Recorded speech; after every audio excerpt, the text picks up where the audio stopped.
Chau, soy profesora de la Facultad de Derecho de la Pontificia Universidad Católica del Perú en el área de Derecho Tributario y a la vez me desempeño como consultora en la condición de socia de la firma PwC. Vamos a comentar con ocasión de las últimas normas emitidas por el Poder Ejecutivo en base a la facultad que le delegó el Legislativo en materia tributaria, que como la ley que delegó estas facultades apuntó, tuvieron como propósito el corregir algunas situaciones que podrían estar generando una inequidad en el tratamiento de los contribuyentes. Esta ley ha generado, pues, una serie de decretos legislativos emitidos por el Poder Ejecutivo y creo que es de interés el comentar algunas de estas normas vinculadas con el tema de los procedimientos tributarios. Y vinculado con ello, la reforma que ha tenido también dentro de este paquete tributario la Ley del Procedimiento Administrativo General, porque mal que bien, los procedimientos que seguimos ante la administración tributaria son procedimientos administrativos. Y un primer tema que debo resaltar en esta materia es que cuando se dictó el decreto legislativo que modificó la LPAG, se estableció, entre otras razones para las modificaciones, que el propósito era unificar los procedimientos administrativos que se siguen ante las distintas entidades públicas, a la vez de simplificar los trámites que siguen los administrados ante tales entidades.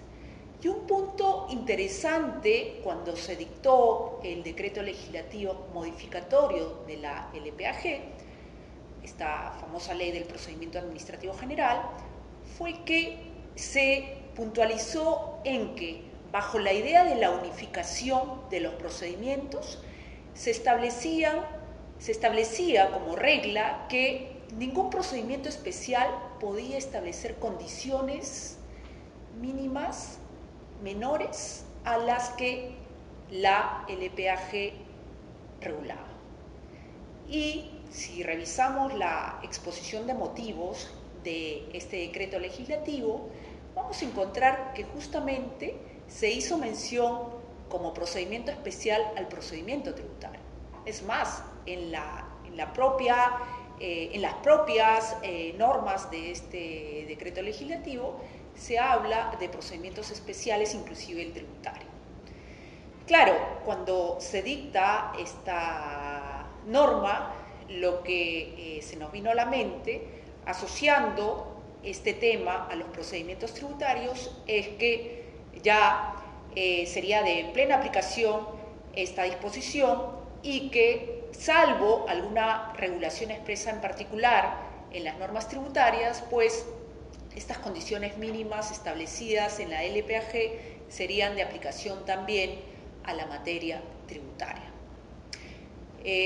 Sin embargo, algunos días después de la publicación de este decreto legislativo, es que se publica un nuevo decreto legislativo modificatorio del Código Tributario, ¿sí?, donde se establece que las disposiciones estas de la Ley del Procedimiento Administrativo General, que señalaban que se aplicarían en cuanto a las condiciones mínimas asegurables, también a procedimientos especiales, eso no sería de aplicación para la materia tributaria.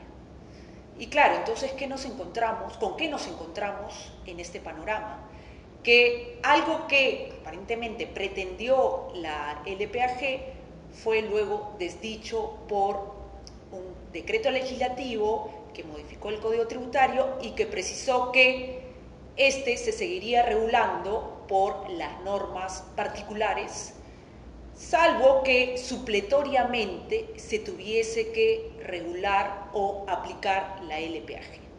Esto de supletorio, entonces, nos lleva a que en intención de esta última norma modificatoria del Código Tributario solo en aquellos casos en los cuales no habría una disposición especial, recurriría a la Ley del Procedimiento Administrativo General. Y claro, allí la pregunta es si realmente se justifica esta regulación particular. Si leemos la exposición de motivos de la última norma tributaria, encontraremos que se citan algunos ejemplos para justificar la regulación particular y la no aplicación de la LPAG.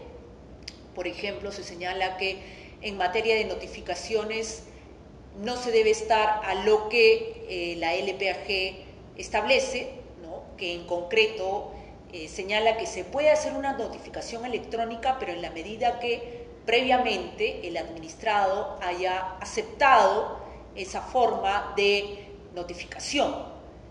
En la exposición de motivos se señala que esto dificultaría la labor de la administración tributaria y que se debía de continuar con el procedimiento actual, que es, no se requiere la aceptación. Si es que en el momento de la inscripción en el RUC, ¿sí? Uno ya automáticamente habilita el buzón electrónico, entonces hay muchos actos administrativos, tributarios, que son notificados vía el buzón electrónico, es decir, es automático, no requiere de la aceptación del contribuyente. Pero con ese ejemplo nos planteamos la pregunta de si realmente, ¿sí?, esas situaciones justifican que en todos los demás casos, ¿sí?, nos apartemos de lo que dicta la normativa general en cuanto a procedimientos administrativos. Sobre todo si el propósito, como lo dijo la propia exposición de motivos y los considerandos del decreto legislativo que modifica la LPAG, fue unificar, estandarizar los procedimientos administrativos.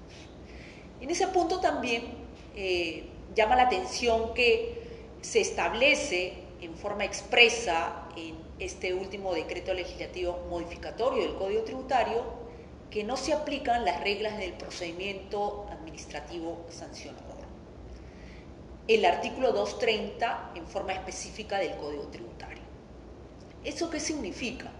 Claro, nuevamente revisando las razones por las cuales se ha optado por esta precisión de no aplicar el procedimiento administrativo sancionador regulado por la LPAG, encontraremos que en la exposición de motivos se señala, por ejemplo, que según la LPAG es necesario que la entidad o la autoridad instructora, la que hace la investigación del caso, no sea la misma que la autoridad sancionadora, ¿sí? Entonces, claro, la administración tributaria señala eso en un procedimiento sancionador tributario no es así, ni requeriría ser así.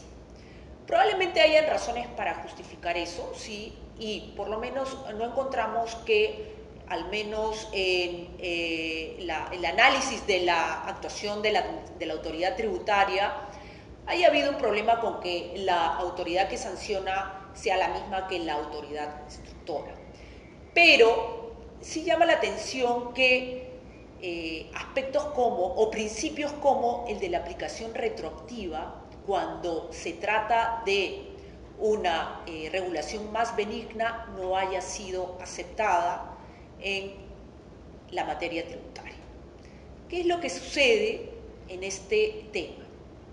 Tenemos recogido como principio, como norma reguladora de la actuación sancionadora de la administración, que sí procede la aplicación retroactiva benigna en materia de sanciones. Pero por otro lado, tenemos un artículo del Código Tributario que señala que la retroactividad benigna en materia tributaria no procede. Hasta este paquete tributario y paquete normativo en general estaba en tela de discusión si el Código Tributario se debía mantener con ese texto, si realmente no era de aplicación la retroactividad benigna en materia de sanciones tributarias. era una discusión legal y diría que inclusive hasta constitucional. Pero lo cierto es que la administración tributaria y también entidades como el Tribunal Fiscal no venían reconociendo la aplicación de una retroactividad benigna en materia de infracciones y sanciones tributarias, lo que significaba que consideraban de que la ley del procedimiento administrativo general no era de aplicación en este punto. Y claro, cuando se emite esta norma que modifica, este decreto legislativo que modifica la LPAG, explicitando que sería de aplicación también a los procedimientos especiales, lo primero que se nos vino a la mente fue que, bueno, ahora sí debería entenderse que la retroactividad benigna en materia de sanciones tributarias sería de aplicación. Pero con este último decreto legislativo, 1311, más bien se especificó que no. La pregunta o la inquietud que surge es si realmente está justificada este veto a la aplicación retroactiva benigna en materia de sanciones. Si uno revisa la explicación que subyace a la aplicación de la retroactividad benigna, encuentra pues que el origen de esto de las sanciones es el derecho penal, y en derecho penal existe ese principio de la retroactividad, de la aplicación de la norma más favorable al reo en la medida que todavía no se haya ejecutado pues la pena, ¿sí? ¿Y la razón cuál es? La razón es que si para la sociedad esa conducta ha dejado de ser sancionada de manera severa, porque para la sociedad ya no es prudente o razonable sancionarla de esa manera, entonces pues, y por la finalidad propia de la sanción, ¿sí?, como medida correctiva, entonces hay que adecuar aquellas que todavía están en tránsito o en ejecución a las nuevas medidas.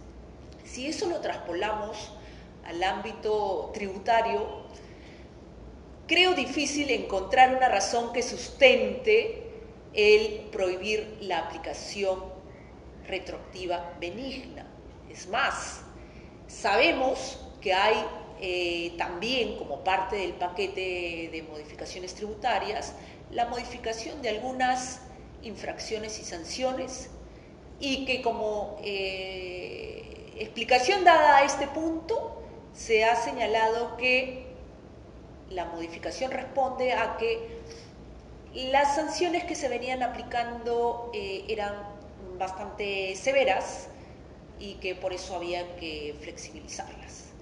Si es así, entonces nos surge una mayor duda de si hay que mantener esta prohibición de la aplicación retroactiva benigna en materia de sanciones. Más aún, si es que se toma en cuenta que este es un régimen que ha existido en el país y que estuvo reconocido constitucionalmente y también en el Código Tributario.